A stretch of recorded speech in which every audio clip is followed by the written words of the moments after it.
তুমি কি কখনো পরীক্ষার হলে এমন অবস্থায় পড়েছো যেখানে একটা এমসিকিউ প্রশ্নের উত্তর ঠিক বুঝতে পারছো না, কিন্তু অপশানগুলো দেখে মনে হচ্ছে দুটো বা তিনটেই সঠিক? প্রথমে তুমি একটা অপশান বেছে নিলে, তারপর হঠাৎ শেষ মুহূর্তে সেটাকে বদলে অন্যটা দাগিয়ে দিলে, আর পরে বুঝলে প্রথম যেটা বেছে নিয়েছিলে সেটাই আসলে ঠিক ছিল। এই পরিস্থিতিটা কি তোমার পরিচিত লাগছে? আমি জানি এই অনুভূতিটা খুবই বিরক্তিকর, কারণ তুমি রাত জেগে পড়াশোনা করেছো, সব অধ্যায় শেষ করেছো, তবুও এমসিকিউতে এসে সবকিছু গুলিয়ে যায়। মনে হয় যেন পরীক্ষার হলে প্রশ্নগুলো এমনভাবে সাজানো যাতে তোমাকে ফাঁদে ফেলা যায়। কিন্তু আজ আমি তোমাকে একটা গুরুত্বপূর্ণ কথা বলতে চাই।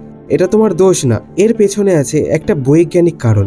আর তুমি যদি এই কারণটা বুঝতে পারো, তাহলে আজকের পর থেকে এমসিকিউতে তুমি অনেক বেশি সঠিক উত্তর দিতে পারবে।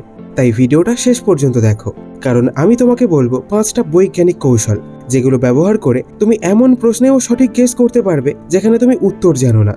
এবার আসি আসল প্রশ্নে, আমরা এমসিকিউতে এত ভুল কেন করি? নোবেল পুরস্কারপ্রাপ্ত মনোবিজ্ঞানী ড্যানিয়েল কাহনেম্যান তার বিখ্যাত বই থিঙ্কিং ফাস্ট অ্যান্ড স্লোয়ে বলেছেন, আমাদের মস্তিষ্ক মূলত দুইভাবে কাজ করে। একটা হলো দ্রুত আবেগ নির্ভর এবং স্বয়ংক্রিয় চিন্তা, আরেকটা হলো ধীর বিশ্লেষণ ভিত্তিক এবং সচেতন চিন্তা। এখন সমস্যাটা কোথায়? পরীক্ষার চাপ, সময়ের তাড়া এবং টেনশনের কারণে আমরা বেশিরভাগ সময় দ্রুত চিন্তার উপর নির্ভর করি। মানে প্রথমে একটা অপশন সঠিক মনে হয়, কিন্তু তারপর হঠাৎ সন্দেহ করে সেটা বদলে ফেলি, আর এখানেই ভুলটা হয়ে যায়। কারণ প্রশ্নের ভাষা, অপশন সাজানো সবকিছু এমনভাবে তৈরি করা হয় যাতে তোমার এই দ্রুত চিন্তাকে বিভ্রান্ত করা যায়। কিন্তু তুমি যদি শিখে যাও কিভাবে ধীরে যুক্তি দিয়ে ভাবতে হয়, তাহলে এই ফাঁদ থেকে সহজেই বেরিয়ে আসতে পারবে। এখন আছে সেই 5টি গুরুত্বপূর্ণ কৌশলে। প্রথম কৌশল হলো মিডল অপশন স্ট্র্যাটেজি। এটা একটা স্ট্যাটিস্টিক্যাল অবজারভেশন, যেটা দেখে অনেকে অবাক হয়ে যায়।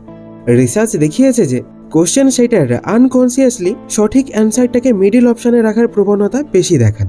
মানে 4টে অপশানের মধ্যে বি এবং সি অপশানে সঠিক উত্তর থাকার প্রবাবিলিটি সবচেয়ে বেশি। এ এবং ডি সাধারণত ডিস্ট্রাক্টর হিসেবে ব্যবহার করা হয়। এটা কোনো ম্যাজিক না, এটা হিউম্যান সাইকোলজি। কেউ যখন কিছু হাইড করতে চায়, সে সেটাকে একেবারে শুরুতে বা একেবারে শেষে রাখে না, বরং মাঝখানে রাখে, কারণ সেখানে নজর কম যায়। কিন্তু তুমি এখন এই প্যাটার্ন জেনে গেছো, তাই তুমি এই অ্যাডভান্টেজ নিতে পারবে। তবে একটা কথা মনে রেখো, এটা শুধু লাস্ট রিসোর্ট হিসেবে ব্যবহার করো। যখন সব টেকনিক দিয়েও বুঝতে পারছো না, তখনই মিডিল অপশনকে প্রায়োরিটি দাও। এখন দ্বিতীয় ট্রিক হলো ভুল অপশন বাদ দেওয়ার পদ্ধতি। এটা খুব পুরনো কিন্তু অত্যন্ত কার্যকর।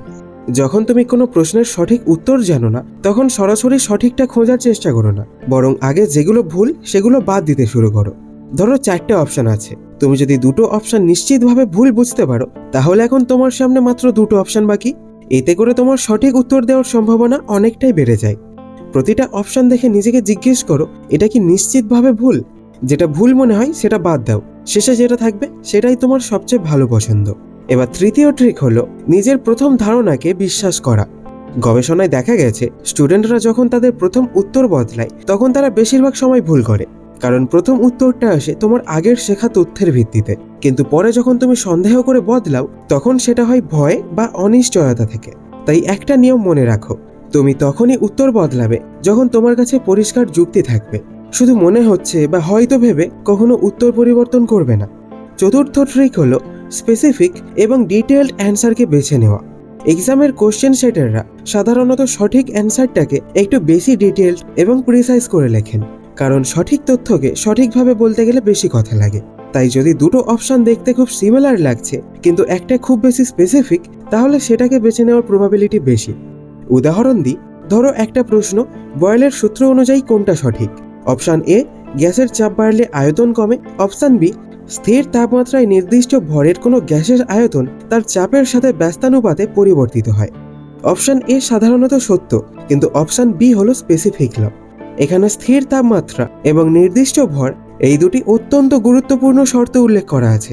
পরীক্ষার হলে এই ধরনের কন্ডিশন সহ অপশনগুলি সাধারণত সঠিক উত্তর হয়। পঞ্চম এবং সবচেয়ে গুরুত্বপূর্ণ কৌশল হলো all of the above and none of the above trick.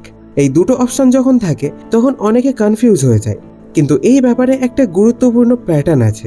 তুমি যদি দেখো যে দুটো বা তার বেশি অপশন ক্লিয়ারলি সঠিক মনে হচ্ছে, তাহলে অল অফ দ্য অ্যাবাভ প্রায় সবসময় সঠিক উত্তর। কারণ কোশ্চেন সেটার কখনোই দুটো সঠিক অপশন রাখবেন না যদি তিনি অল অফ দ্য অ্যাবাভ সঠিক না করতে যান। এটা তার নিজের কোশ্চেনের জন্যই সমস্যা হয়ে যেত। অন্যদিকে নান অফ দ্য অ্যাবাভ বেশিরভাগ সময় সঠিক হয় যখন সব অপশন দেখতে অবভিয়াস মনে হয়। কিন্তু তোমার মন বলছে কিছু একটা ঠিক নেই। এই মুহূর্তে ট্রাস্ট করো সেই ফিলিংকে এবং নান অফ দ্য অ্যাবাভ বেছে নাও। বেশিরভাগ সময় এই প্যাটার্ন কাজ করে। এখন চলো পুরো বিষয়টা একবার মনে করিয়ে দিই। প্রথমত, যখন সবকিছু অনিশ্চিত মনে হচ্ছে তখন মিডল অপশন স্ট্র্যাটেজি তোমার পক্ষে কাজ করতে পারে, তাই বি এবং সি কে প্রায়োরিটি দাও। দ্বিতীয়ত, এলিমিনেশন মেথড ব্যবহার করো। ভুল অপশনগুলো কেটে সঠিক অ্যান্সারের কাছে পৌঁছাও এবং তোমার প্রবাবিলিটি বাড়াও। তৃতীয়ত, তোমার প্রথম ইনটিউশনকে সম্মান করো, প্যানিকে কখনো অ্যান্সার বদলেও না। চতুর্থ, স্পেসিফিক এবং ডিটেলড অ্যান্সারকে প্রায়োরিটি দাও। দুটো সিমিলার অপশন দেখলে যেটা বেশি প্রিসাইজ সেটাকে বেছে নাও। পঞ্চম, অল অফ দ্য অ্যাবাভ এবং নান অফ দ্য অ্যাবাভ নিয়ে প্যানিক করো না, প্যাটার্ন বোঝো এবং সেই অনুযায়ী সিদ্ধান্ত নাও। এই 5টা ট্রিক যদি তুমি আজ থেকে কনসিয়াসলি প্র্যাকটিস করতে শুরু করো তাহলে তোমার পরের এক্সামে এমসিকিউ সেকশনে ক্লিয়ারলি পার্থক্য দেখতে পাবে। এগুলো শুধু ট্রিক না, এগুলো হলো তোমার মস্তিষ্ককে সঠিকভাবে ব্যবহার করার উপায়। শেষে একটা ছোট্ট অনুরোধ, যদি এই ভিডিওটা তোমার কাজে আসে তাহলে এমন কারোর সাথে শেয়ার করো যে এখন পরীক্ষার চাপে আছে, হয়তো এই কৌশলগুলো তার ফলাফল বদলে দিতে পারে।